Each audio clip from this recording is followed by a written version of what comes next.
My name's Ross Breckenridge. I'm the CEO of a startup called Arjuna Therapeutics, and we're aiming to change the way that cancer is treated.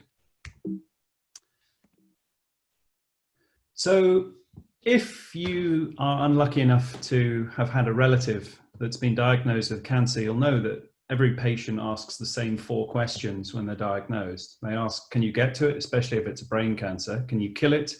Will the treatment be worse than the disease, and will it come back? And unfortunately, all too often, the doctor that they're speaking to gives them very disappointing news. So we're interested in what is actually overall the highest unmet medical need in cancer, which is cancers that generate very high levels of a type of chemical called reactive oxygen species. And glioblastoma is really the archetype of this.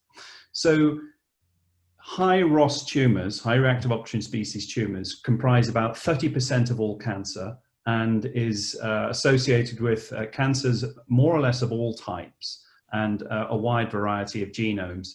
There are no treatments that will cure high reactive oxygen species cancers, and survival is dismal.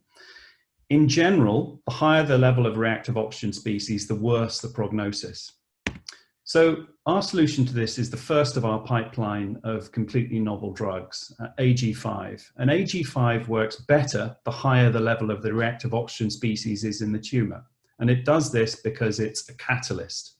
So in cells that have low levels of reactive oxygen species, which is basically all non-cancerous cells in the body, AG5, which is a small molecule made of silver atoms, is functionally inactive. When it diffuses into a cell that has high levels of reactive oxygen species, for example, in a tumor, AG5 catalyzes irreversible protein oxidation and therefore cell death. Now, this is a tiny molecule, so it diffuses everywhere through the body, across the blood-brain barrier and into tumors that have no vasculature. And because it's only active in cells that have very high levels of reactive oxygen species, AG5 has extremely low toxicity. So this is a potent cell-killing compound, but we can inject over 20 times the therapeutic dose into an animal, and it will have no effect on the heart, liver, etc. So, for example, in a tumor spheroid, which is a cultured ball of tumor cells, AG5 will diffuse into the center of the tumor spheroid and selectively kill the cells in the center that have high levels of reactive oxygen species because they are hypoxic. And this is how we see AG5 working in the brain, for example, where it would kill the brain cancer and leave the vital neurons surrounding it unscathed. And AG5 works like this because it uses the characteristics of the cell, the phenotype, against itself. Now, we think this is a better way of targeting tumors than the current way that targeted tumors work, which is by inhibiting a genetically determined disturbed pathway that dysregulates growth. Because we know from bitter experience that tumors will evade this by evolution, maintaining the tumor phenotype and maintaining the disease. Because we're using the phenotype, and because the cancers that we are looking at depend on reactive oxygen species for cancer cell function, the only way that cells are going to evade an AG5 therapy is by reducing reactive oxygen species levels and stopping being a cancer. So we've got a lot of evidence from humanized animal models that our approach actually works in killing cancer cells. So this is a mouse glioblastoma model with human glioblastoma cancer, and AG5 will diffuse across the blood-brain barrier and very effectively kill the cancer cells. In the KRAS mutant-driven non-small cell lung cancer model, AG5 is again highly active, and interestingly more active in the metastatic deposits than in the mother tumor. And we would expect this because metastatic cells have higher levels of reactive oxygen species than the mother tumor. This is particularly important, for example, for brain mets. So most patients who die from cancer, 80%, die as the result of metastatic cancer. And currently there's no treatment specifically for metastatic cancer. So we see this as potentially something very important. Another very important area for us is radiotherapy. AG5 will catalyze the reactive oxygen species that are generated by radiation in radiotherapy treatment. And for example, you can reduce the dose of radiation by 80% in the presence of AG5 and still kill the same number of cells. And this is important for lots of reasons. 10 million patients a year are prescribed radiotherapy worldwide, and it fails in about 50%. And the main reason for that is resistance of the cells to radiation. So we can overcome that. The other really important area is pediatric radiotherapy, where as low a dose as possible needs to be administered to preserve tissue for later life. And so we think this is actually a very major opportunity for AG5 and AG3, our follow-on compound. So because AG5 operates across a number of tumor types and a number of tumor mutations and has a completely novel mechanism of action, AG5 has no direct competitors. The KRAS mutant cancer small cells look like they're going to disappoint, unfortunately. And the areas, the therapeutic areas that we're interested in have very fragmented therapeutic landscapes with no clear leader. So we have a very capital efficient route to clinic. At the moment, we're raising a $20 million Series A in 2 tranches. The first tranche will get us into the clinic with manufacturer of our drug substance and an IND. And the second tranche will get us to the end of our first clinical trial set. And this will allow us to raise a Series B, which will get us to the end of clinical proof of concept. We think that investors at this stage are going to have the opportunity to exit in around 5 years at either IPO or acquisition of the company. So we think that our company has advantages for both patients and investors, and I make no bones about putting patients first on this list here. So we're interested in areas where there are no treatments or inadequate treatments for patients. And the whole rationale of our therapies is minimal or no toxicity. And this is really very important because the majority of patients who are given cancer therapy are actually quite frail. For investors, we have multiple assets with uncorrelated mechanisms of action and a pipeline of molecules that's protected by multiple patents and significant technical barriers. So we have a small but growing team. We've just appointed Martin Treder as our Chief Scientific Officer. He was most recently the CSO of Affimed, which is a NASDAQ-listed biotech in Germany. And our Chief Scientific Advisor, Martin Page, used to run Johnson & Johnson Oncology. So to go back to our 4 questions, we think AG5 will get into the tumor and kill it, and we're not going to give patients significant side effects. And as for the 4th question, well, the cells that persist after treatment, so-called cancer senescent cells, have high levels of reactive oxygen species, and we can kill those as well. So please join us and join our team to remove the fear of cancer. Thank you. Fabulous presentation, Ross. Thank you very much. Thank you. Does anyone have any questions for Ross? Yeah, I have one, if I may. Yes, A great presentation, thank you.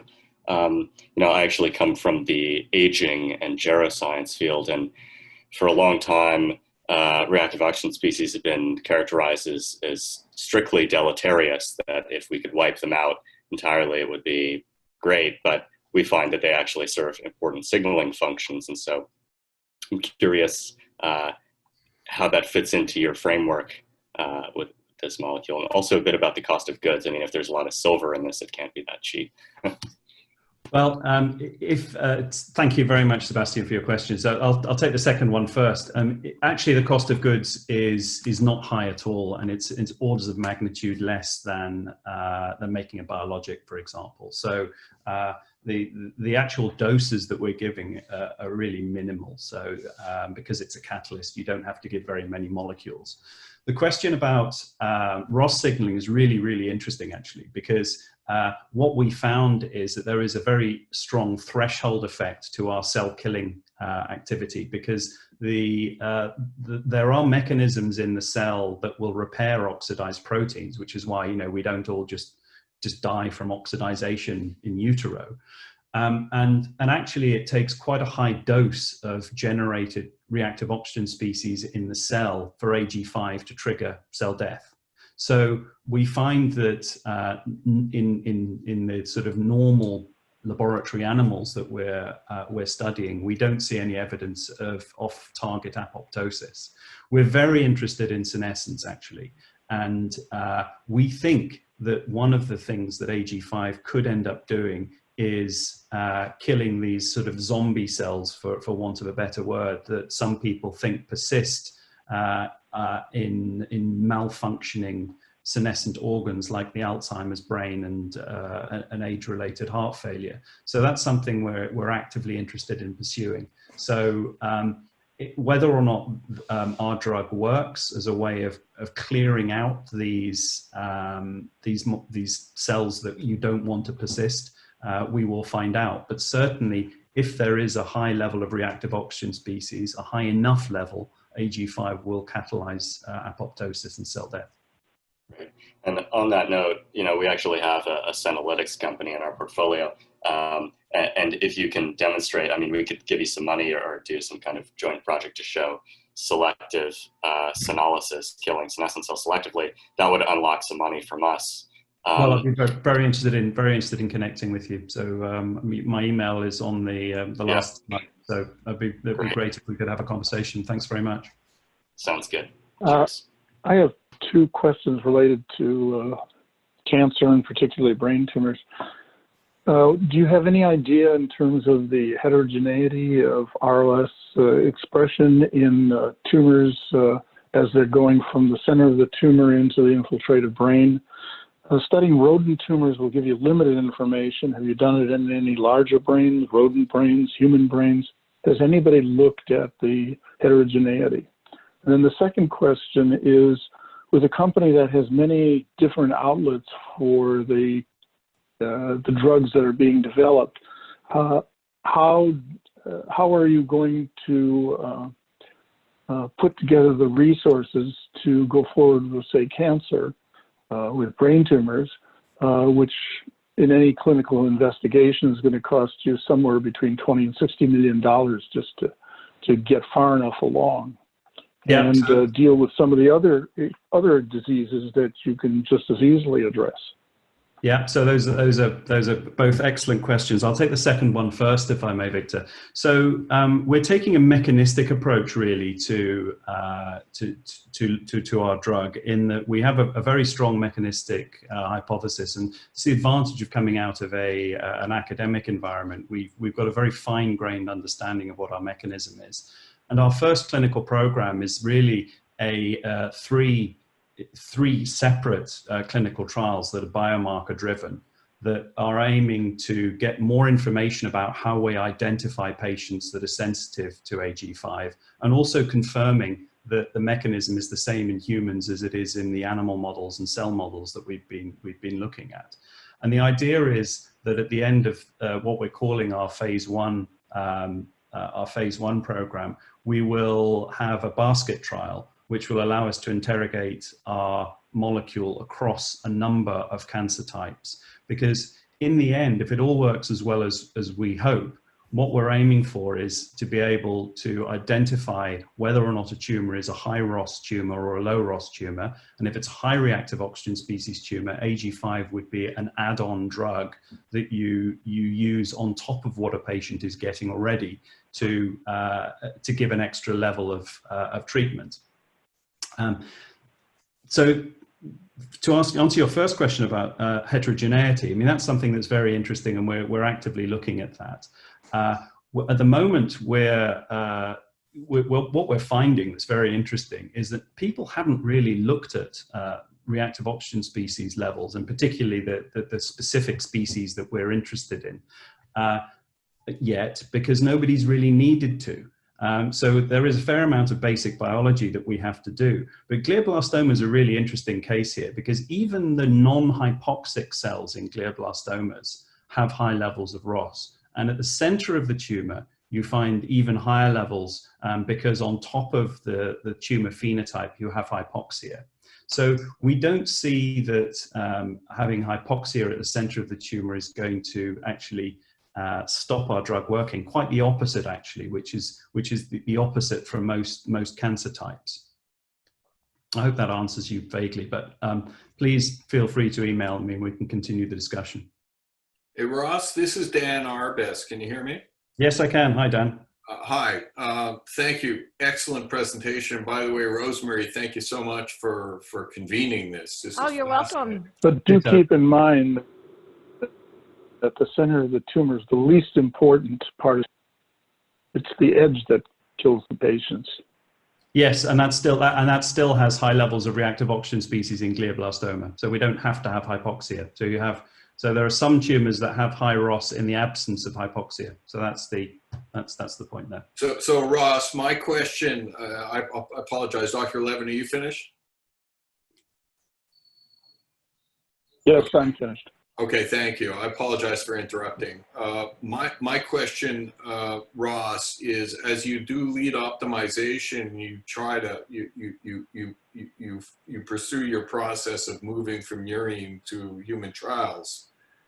Question I have is, do you need new tissue to evaluate ROS, or can you look at tissue slides? How do you evaluate your presence of ROS in GBM? Specifically? So there are markers that are available, that are readable from fixed tissue. So this is the key thing. So what we're aiming for is to find biomarkers that don't involve us needing to rebiopsy patients, because that's the key thing, is using material that is removed in clinical practice already. So there are ways that we can identify the end products of reactive oxygen species, because if you have enough ROS, it will damage DNA and protein and lipid actually, and these will all survive to varying degrees. The freezing and even formaldehyde and fixation process. We have a number of, in fact, quite a range of potentially novel biomarkers that we're looking at. Glioblastoma is one of the big challenges because obviously we don't have the ability to do liquid biopsy or repeated biopsies. So one of the first clinical programs that we're interested in looking at is actually recurrent GBM, where patients, before they have their second operation to have their tumor removed, we can give them a course of AG5 and then work out whether or not biomarkers that we think we should see are the ones that we actually do see. And this will be a way for us to get PD biomarkers rather than sensitivity biomarkers. For glioblastoma, I think it would probably be more important to identify the patients that don't have high reactive oxygen species, because certainly from the published literature, most GBM tumors would fall into the high ROS category. But again, people haven't really looked very seriously yet because they haven't needed to. So I think this is the opportunity for us to do some basic biology and figure out what proportion of these tumors have mitochondrial dysfunction. I suspect it's going to be very high. Okay, but if you have high ROS in most GBMs and your mechanism is effective, it could be huge. Yes. And I'm extremely close to GBM right now. I'm an investor, but focus on neuroscience and involved very directly in a very unique GBM case involving a young person, not an old person, where we've done enormous amounts of sequencing work and we are doing some very creative things. So I'd like to talk to you offline about your phase 1 study and see whether we've got data that might be helpful for you. We'll be delighted. Thank you very much indeed. That's extremely kind. Apart from looking at the company as a potential investment. Thank you. Great. Thank you. Thanks very much. Well, thank you very much, Ross. I appreciate your time today. Great job. And we're going to move on to the next presentation. Thanks very much, everybody. Ross, could you just remind everybody how to get in touch with you? Yes, so my email is, shall I just share my screen again? Yeah, just share your screen again. Yeah, so it's ross@arjunatherapeutics.com. All one word, Arjuna, which is it's an ancient Hindu god who used to kill bad things with silver arrows. So we thought that was kind of a cool name for our company. Yeah, that's a cool name. Beautiful.